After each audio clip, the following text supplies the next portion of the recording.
leaving an abusive, toxic relationship is really a love letter to yourself.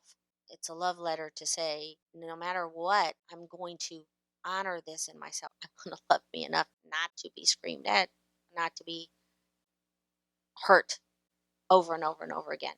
You're just going to keep repeating the cycle over and over, no matter what. You're going to get the same partner with a different haircut because you've got to learn these lessons. It Yeah. is your spiritual evolution. It is your duty. I mean, it's your duty because that is going to ascend you to the next level. And I'm not saying Meant to be in your life. if you can be your fearless self out there, that is a superpower. The alchemy of it is when you are authentic and you're speaking about what is from the heart, you're going to magnetize. People are going to come to you. You're going to When magnetize them. you're vibrating at that higher level and you're being authentic and you're being genuine and you're being somebody that you can trust, you are Mhm. going to absolutely attract people with the same vibration. Because somebody somewhere needs to hear your truth. Somebody somewhere needs to know that it's okay to be questioning your whole entire life and existence. That it's okay. That this is a good path. That if you've lost everything, if everything is gone, trust me, I know. If everything is gone, even your identity, that's okay. That's going to be okay because you're going to be the true you at the end of the day. It's not going to be an easy Sorry, it slipped. instead of them being their own superhero to figure out why you feel guilty. You feel guilty. You can have empathy for someone, but you have to let them be their own superhero. You Yeah. can't save them. They got to get their own cape. They got to have their own cape. Absolutely have a guide to assist you, but finding that superpower and that superhero inside yourself changes you fundamentally. And the reason why it changes you fundamentally is because it grows you up and it grows your neural pathways as well. And you finally discover who you are, who you want to be. And only after that is when your true purpose on this earth surfaces.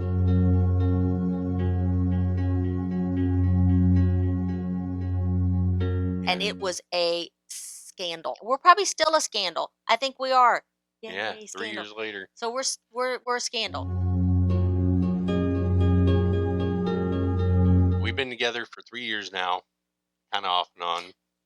We first got together and you were talking about the cult and the condition 2,000 people in their own little bubble. You don't go to school, you don't date outside the bubble. It's hidden in plain sight. When I was wrapping my head around exactly what environment you grew up in, my first thought, I don't remember if you remember what I said, but my Yeah. first thought was, man, at least I didn't grow up conditioned like that. Yeah, I absolutely remember that. But the crazy part is I was conditioned. Even though I grew up and I went to elementary school and I had I guess what society would call a normal family, I was taught to learn, think, act, sleep, eat, dress like a Bedsole. There is a certain element of conditioning no matter where you grew up or how you grew up or what your family dynamic was. There's always conditioning. The conditioning is when you go to school and your friends make fun of what you wear, so you decide to go home and throw that shirt in the garbage.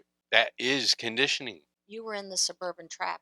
Yeah, I was in suburbia. I was in Yeah, middle yeah, class white America, yeah. and I was absolutely conditioned. You were made to feel left out and not accepted.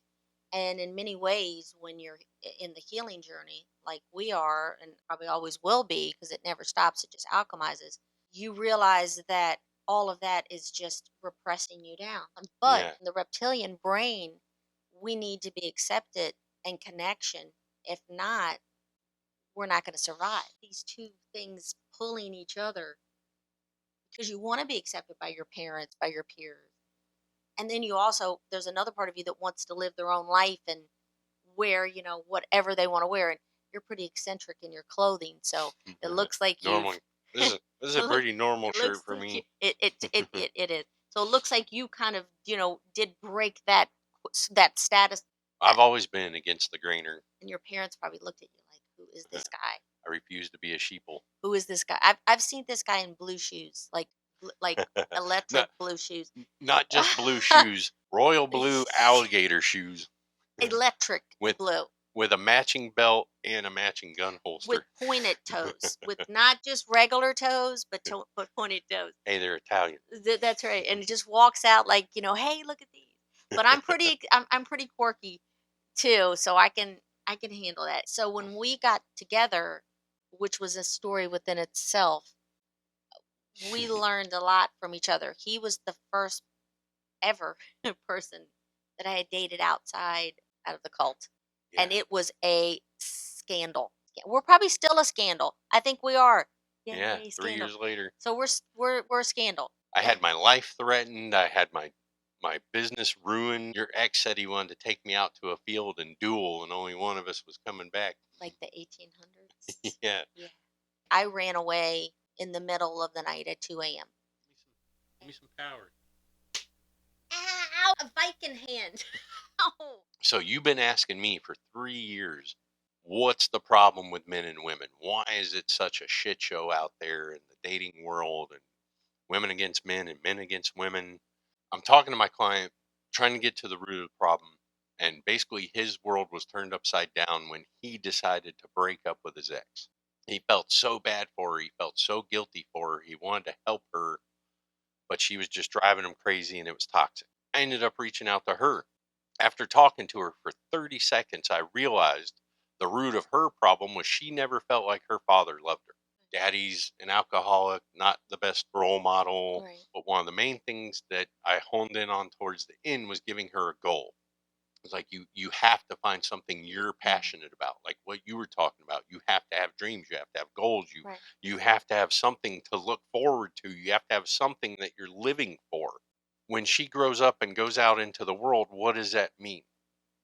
She feels deep down that she's not worthy of her father's love.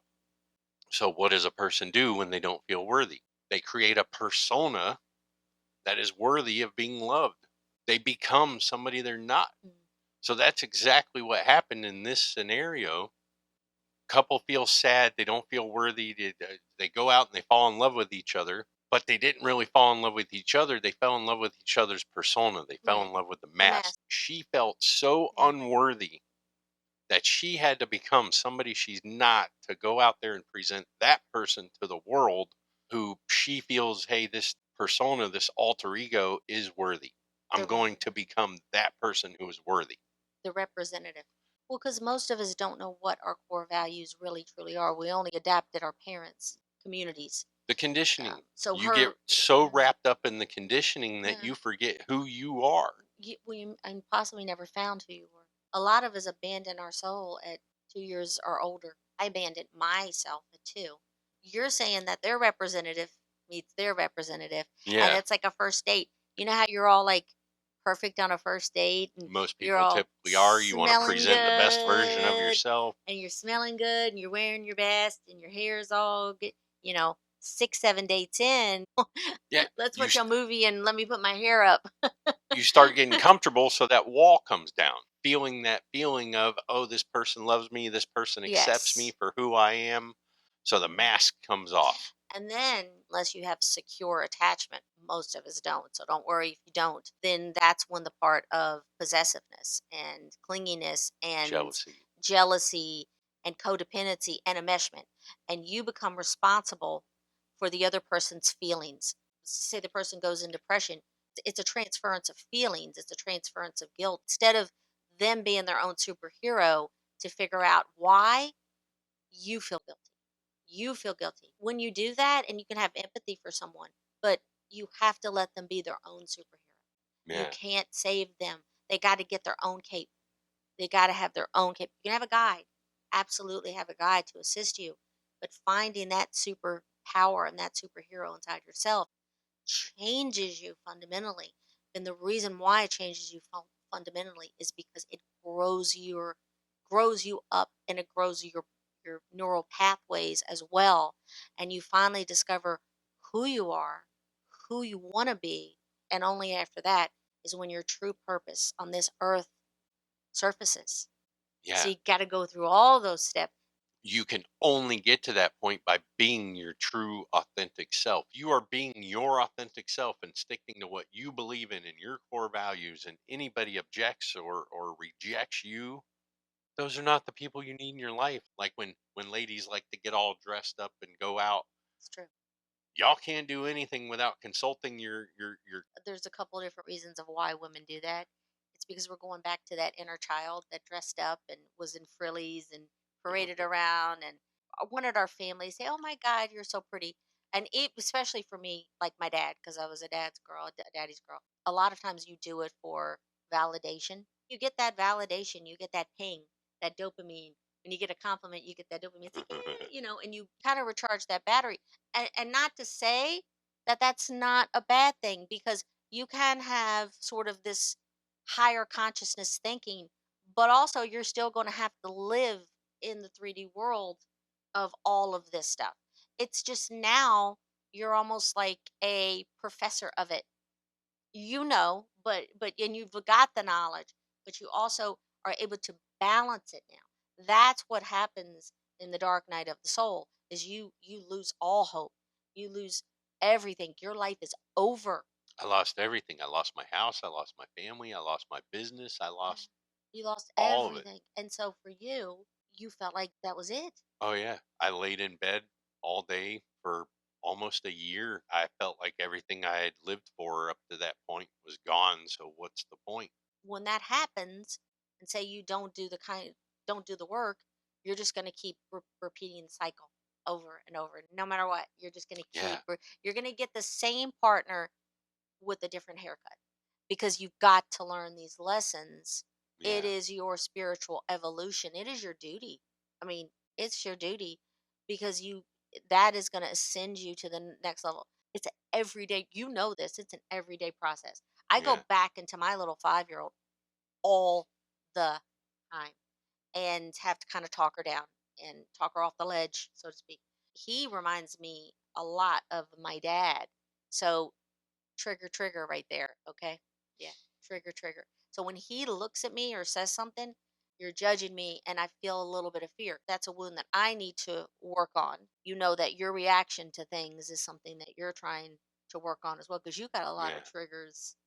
When I was with my ex, she used to call me a narcissist all the time. And of course, what does a narcissist do? I'm not a narcissist, you're the narcissist. Right? I was in full blown narcissist entitled. I came in and swept her off her feet and took her out of a bad situation and her and her kids. Because of that, I felt entitled. I felt like she owed me something. I felt like I came in and I did this for you and I gave your kids a home and I'm putting food on the table, so you owe me without even realizing it. I didn't realize it, but looking back now, that's absolutely the way I treated her. I felt like she owed me something and Really? she should kiss the ground I walk on and Really? massage my feet every night and 3 meals a day and all that.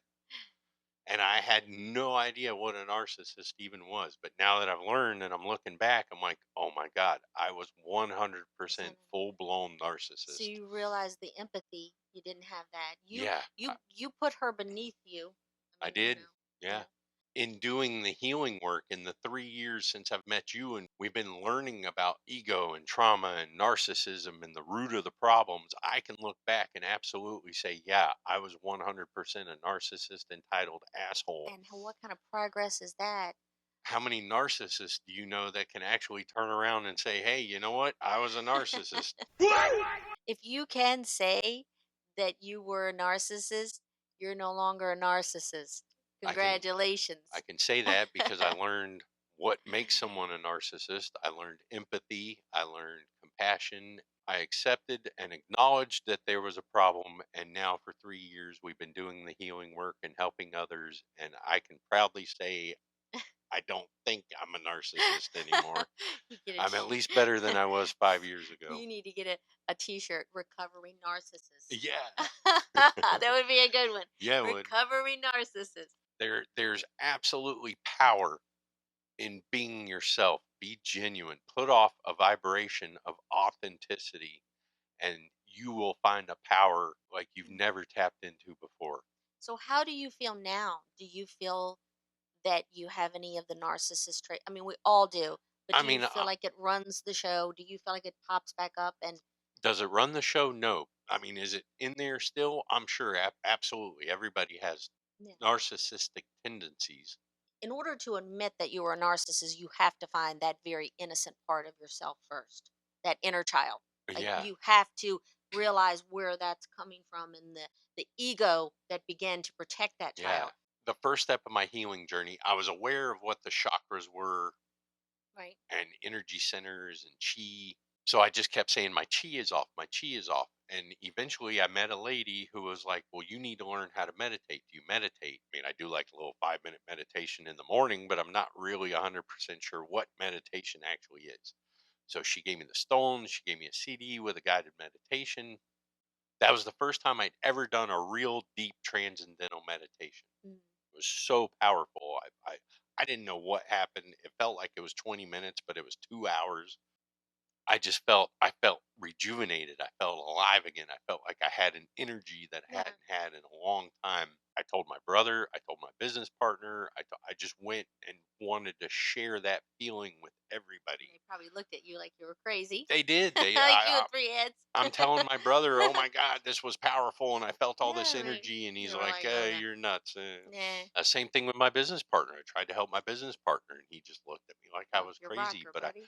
so that was the start of my. The more I learned how to meditate and just center, that path ended up leading me to a hypnotherapist. She was the first person I felt like I could just go talk to and empty my all the craziness out of my brain and I wouldn't be judged. Doing that after 2 years of talking to her, that's when I met you. You were still in the cold. Yes, I was on the tail end of You knew you a wanted out, and if you didn't get out, you were going to die. absolutely physically, mentally, spiritually, all of it psychologically. I had been gaslit and lied to, and there was such abuse.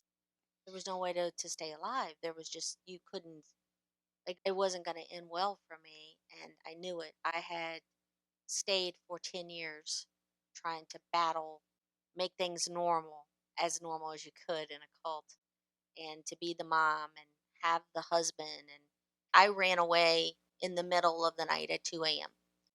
Basically, leaving was I would say, one of the most primal examples of the survival that is encoded in our DNA.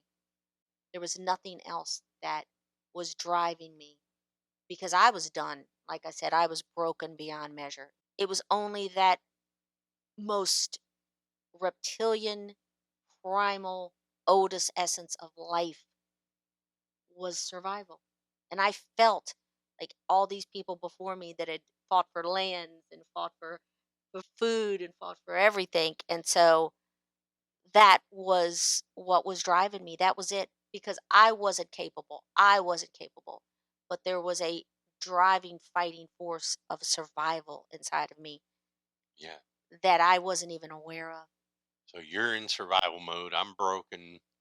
But when we met, you had your mentor. So what happened was I totally took probably my fifth nervous breakdown, but I knew that this was it. And there was abandonment issues, and I had kind of drew away from the cult. I could not take it anymore. I couldn't take the not living my authentic life like you're talking about. So I couldn't fake it anymore. I couldn't do it anymore. I couldn't pretend anymore. Me and my ex, it was just nonstop battle and torture in each other, and I knew I was going to die one way or the other. So I started looking into, or maybe it found me, and I started doing meditation, like you said, and what I did was inner child healing. So I started doing that. I got on YouTube, and I was working from home at the time. I put my earbuds in, and for 10 straight hours, you talk about a woman on a mission. For 10 straight hours every day, I remember you telling me that. I I've got OCD, so that really helped. That really pushed me to the like it. That's the one time that it helped. So for 10 hours a day, I would literally listen to inner child healing, psychology, meditative. spirituality, all of it just kept going in my brain and going in my brain and going in my brain. And wow, to tell you, we never were allowed much of an education. I got an education. I got an education by the best masters ever, because I infiltrated myself. My mind, even people that met me were like, "Who is this person?" Like, I had been gifted this knowledge, so why not utilize it? I did that, and I did that for months, but I knew I needed to go deeper. And so I got into a program, and who was my mentor, and discovered that all of the trauma and all of the issues and all of the loss, and I went into deep, deep somatic trauma therapy and integration. And listen, it was like the veil fell from my eyes. I suffered so many ego deaths, so much pain. And my mentor, and you remember I told you this, said, "Oh, you're going to have some trauma. It's going to come out in ways." I literally shook for a month. People thought I had, what is it, Parkinson, epilepsy, because Epilepsy. I would literally walk around like this and shake, and trying to work, and I'm typing and I'm shaking, trying to go to like what, and I've got, and you know what I'm talking about, ladies and gentlemen, when you have that pain with that elephant on your chest where you can't breathe because you're in such grief. I was in pain and grief, and I knew I had to do something about it. So shook for a month, got a lot of that trauma out, started even having compassion and grace for my ex. So that is how, when I met you, I had been doing the work like I'd say like 6 months. And then before I met you was when maybe a few months, like 2 months before, I really, really got deeply into the knowledge of this. And not just the knowledge, but the spirituality and the energy of all of it. The alchemy of how you can change from the inside out. And I felt like every DNA strand I ever had just broke and died. I lost everything. It was like peeling away just layers and layers of everything I ever known. So I come out of it like, you know how a baby comes out and they're bare-assed?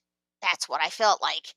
I was wet, I was cold, and I was bare-assed. And that's how I felt like I come into this world, because I had never been in this world. I had only been in that enclosed circles clan Yeah. world. So that's what I was like. Come in, The just the the clan was the clan for thousands of years, and here I came along and just turned everything upside down. You did, and I always like to say that either he was genius enough or crazy enough to take this on. There's no genius without a little madness. So there you go.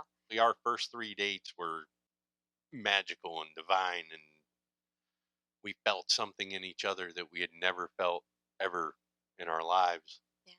We just kind of hit the ground running. We hit the ground and lit it on fire, Yeah. is more like it. We torched the earth in more than one way than one. We literally dismantled a whole society that I was coming out of. They Yeah. had not seen anything like this before. Uh, Especially with someone that had been married for I was had been married for 20 years. They'd never ever seen things like that. And I was going through so much grief because my kids, realizing that I couldn't take them with me. They wouldn't let me have them, and I didn't have the power at that time to take them with me. I didn't have the power in myself, and it was just, I don't know how my heart didn't break and burst, and I'm sure that it at times it seemed like it was going to. oh, it did. It Yeah. it damn sure broke and burst.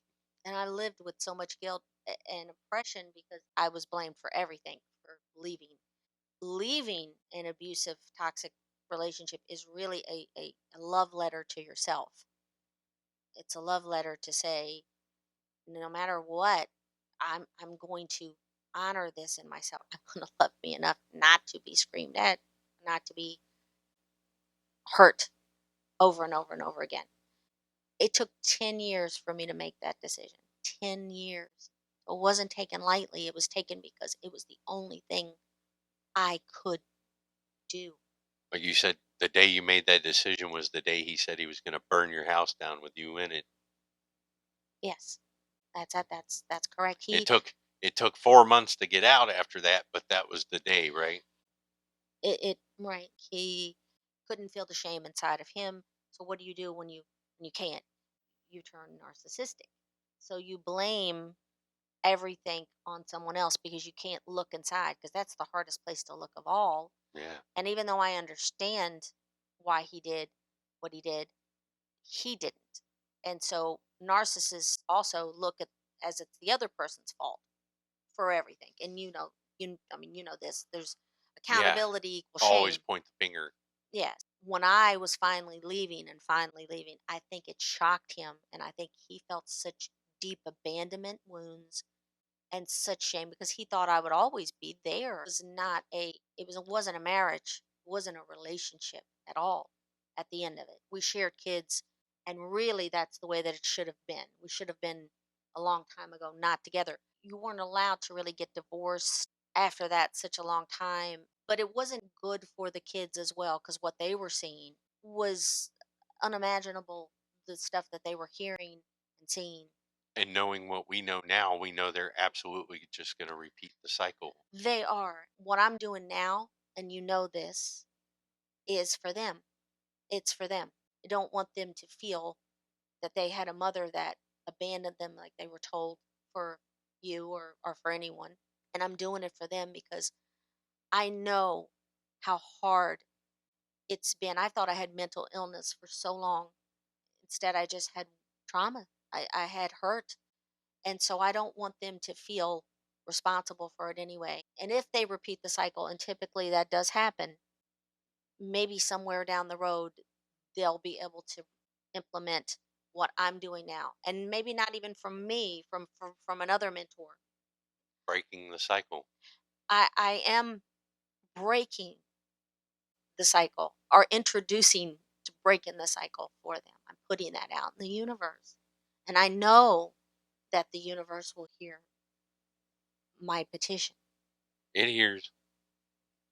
But now you just got to earn the energy to get what you want, which True, starts with being authentic. true. Got to be genuine. You have to be yourself. You have to be honest always, even if it means your death. And so getting back to us, I met this guy. And I think in my mind he was just looking for a revolution. He just I was. see and no and there couldn't have been anybody more perfect for that than me in the middle of transition. I don't know. So a friend of mine knew a friend of hers and somehow was like, oh, these two will be perfect for each other. So we got introduced. My crazy met your crazy.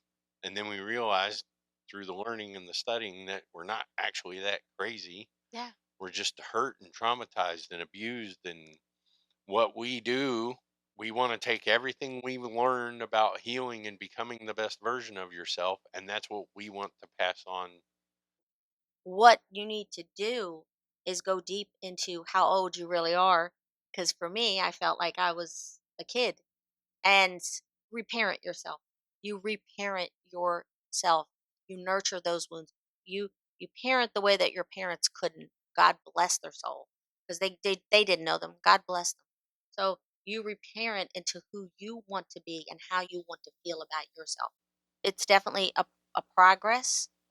You're gonna go back. You're gonna forget this. You're gonna have triggers. You're gonna fight, flight, flee, fawn, all of it every damn day. It's never ending, but you can alchemize that. You can alchemize all of those little wonderful glitches, is what I like to call them. The little glitches. But your hand is giant. So See, you I should don't get mean an you can't outtake of smack that. it. You I should ain't do an gonna hurt you. outtake of that. You should do an outtake of that. You should video that.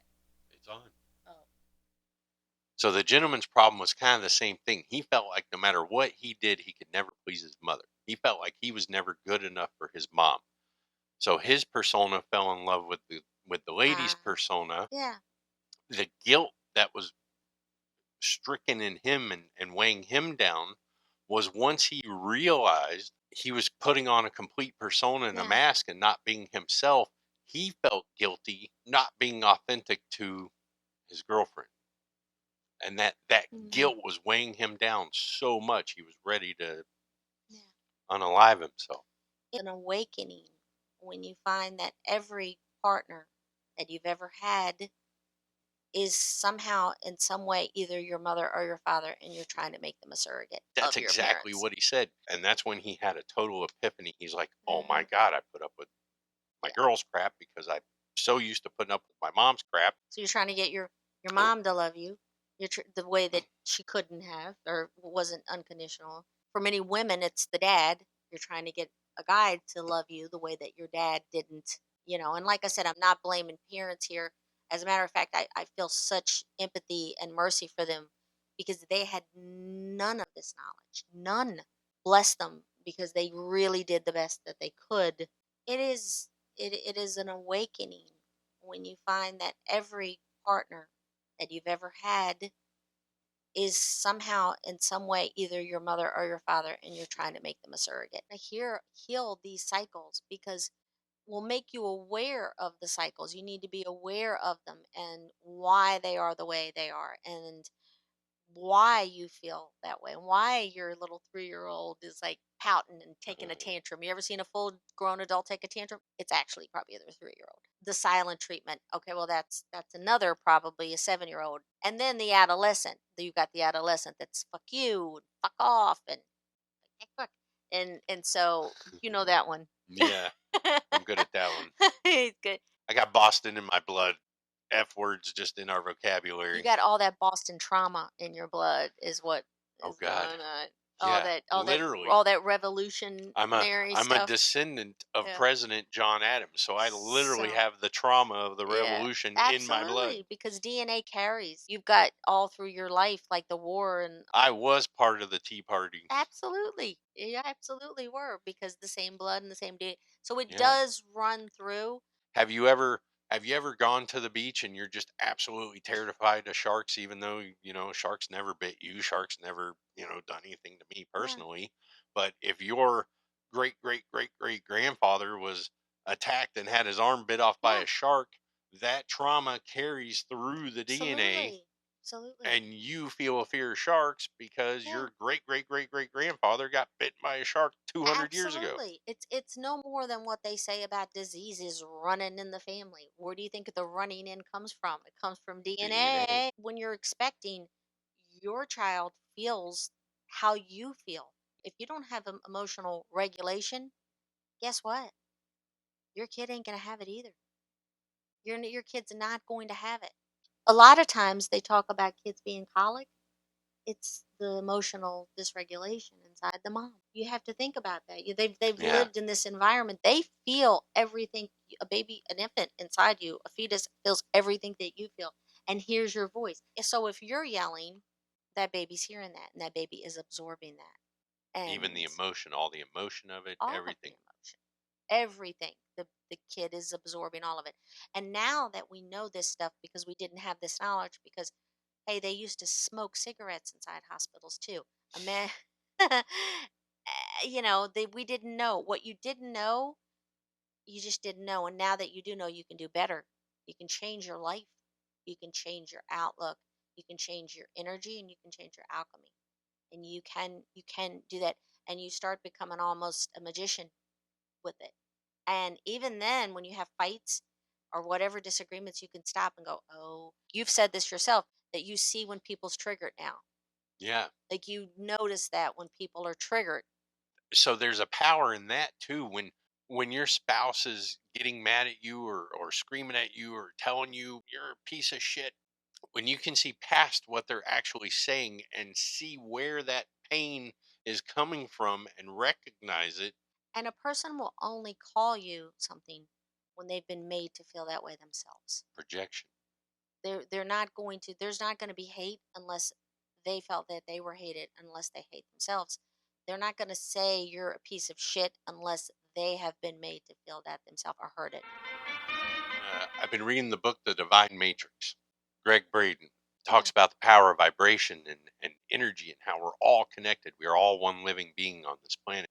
So Germany built this chamber, and they did a study. This chamber blocks out all any kind of waves, radio waves, TV waves, 5G, completely wave proof room. They put 50,000 people through this chamber.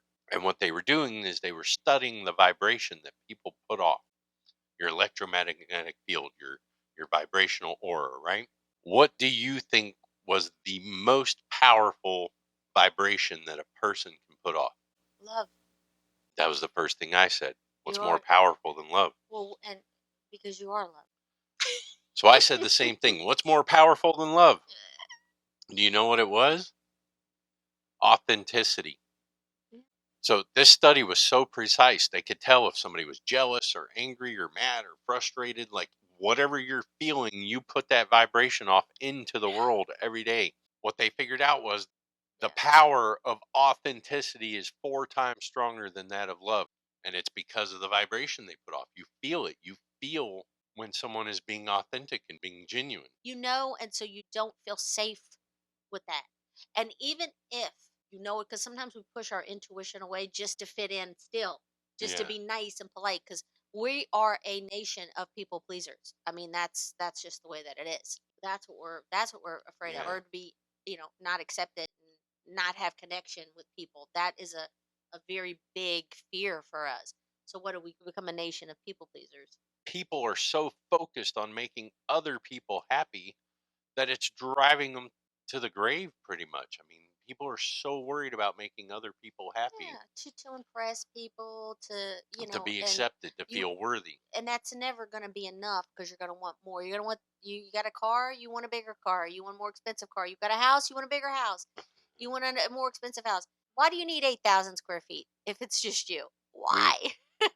we buy things we don't want with money we don't have to impress Yeah. people we don't even Yeah. like. Yeah. When you look at that and you realize people are burning themselves at both ends to sort of do this, you have to wonder, where does this all begin and where's the root of it? And that's what we do, is that we have did the work. We have went through, you know, all of it.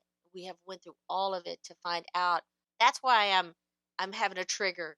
That's why what you're saying to me is making me feel abandoned or rejected or not good enough or in fear. Inside of you is still a little child that's running the show. Mine has been running. Mine has ran the show. So what does a little child do when they don't fit in society, or they don't have the connection or love from their parents? They're in fear, right? So what does a little child do? They put on a show. They start entertaining. What did Uh, you do? You started to become a comedian. yeah. I was a dancer. I would dance around to get that love. So we're always performing. You never walk outside without that mask on, that representative.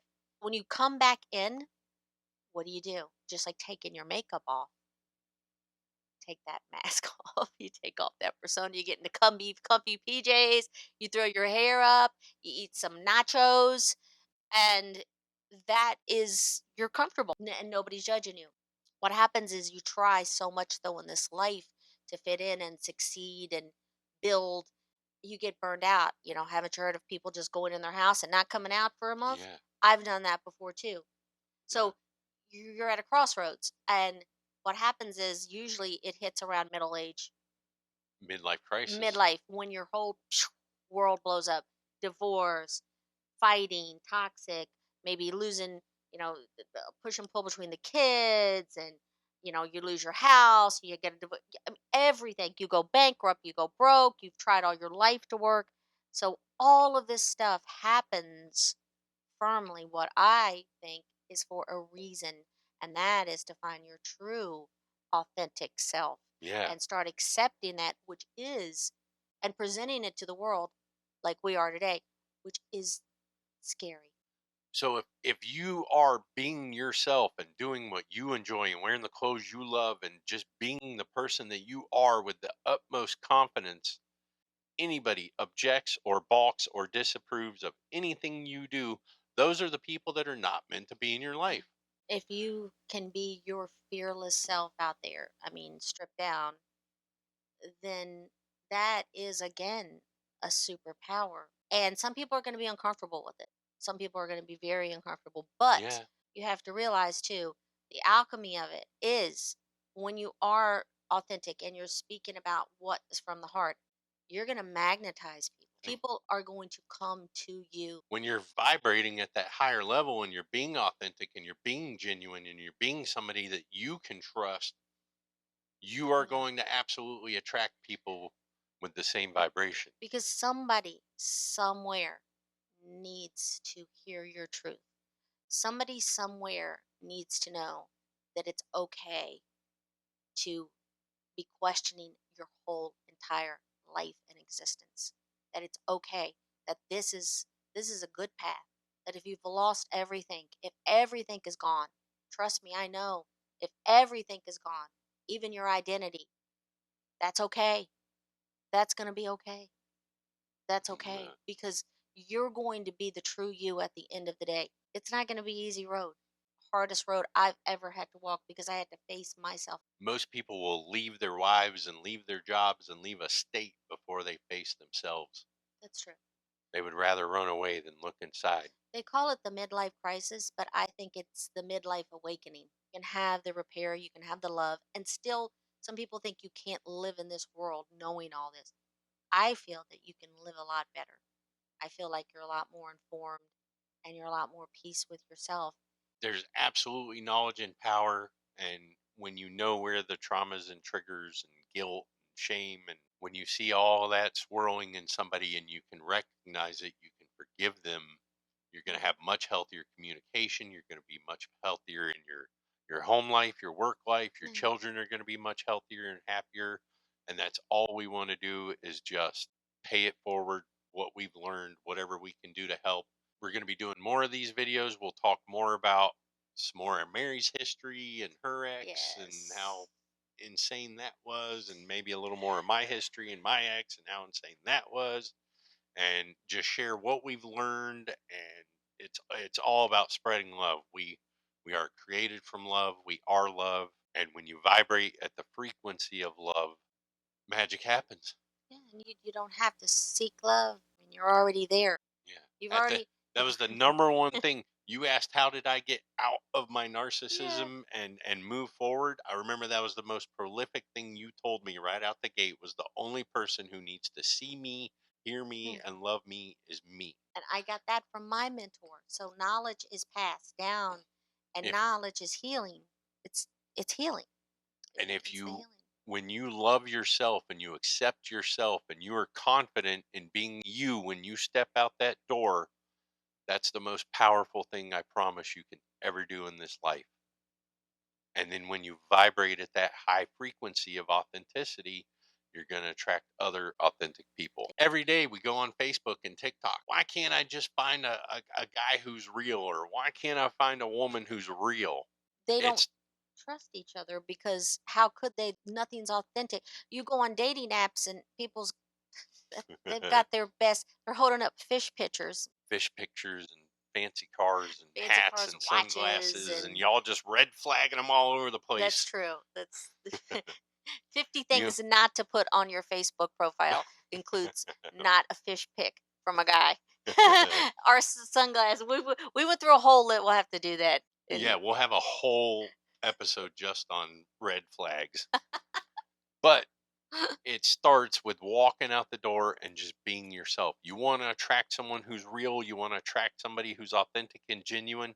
It starts with you being what you want to attract. that is true. It's the law of attraction. Talk about manifestation, but you're going to manifest it because you're already it. Women see men as full of ego and only wanting sex and, notches on the belt. And there is so many of them. I mean, even older gentlemen that we see. But we also have to, ladies, we have to take accountability that we also have an ego. And the reason why that we say all men are cheaters is because we're afraid of getting hurt. Probably because we've been hurt before. You can see where you've made the mistakes in the past and recognize them and identify them. That doesn't mean it, just because one guy hurt you doesn't mean every guy in the world's going to hurt you.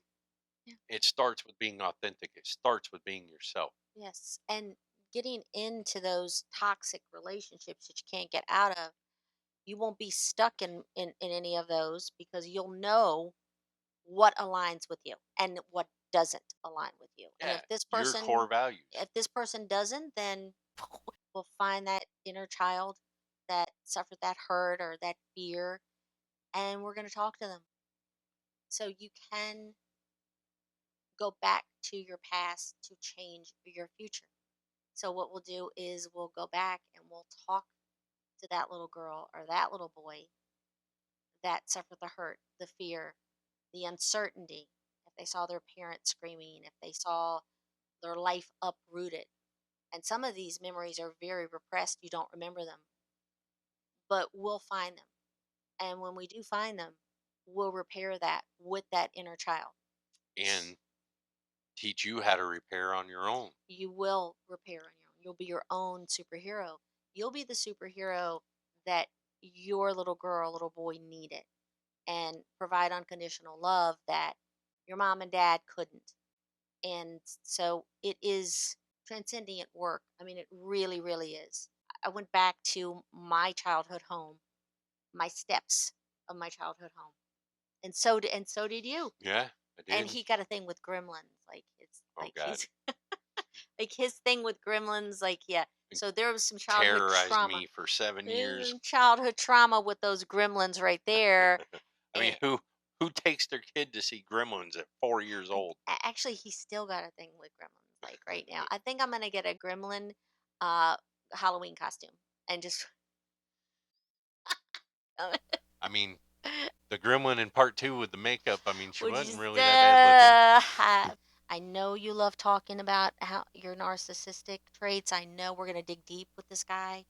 We're really gonna go in there. I'm gonna ask No, all the deep don't questions, don't see me. and and also we'll be doing some hypnotic regression as Yeah, well to go to kind of show you what we do. Definitely stick with us. And we're going to talk about a lot of different stuff, help you learn, help you heal, help you love. And if there's anything you want to know about, if you have any questions for us, you can shoot us a line. Miss Mary yes, Gable, Mr. Shane Bedsole, like and follow, subscribe, please. pass us on to your mom or your friends or your Yeah, sister or your coven. it's never too late. Coven, it's never too late, and it's never too early. So you're at the perfect time. Ba-dum, ba-dum, boom. Oh, keep it on. Why? I don't know. I'm actually pretty good.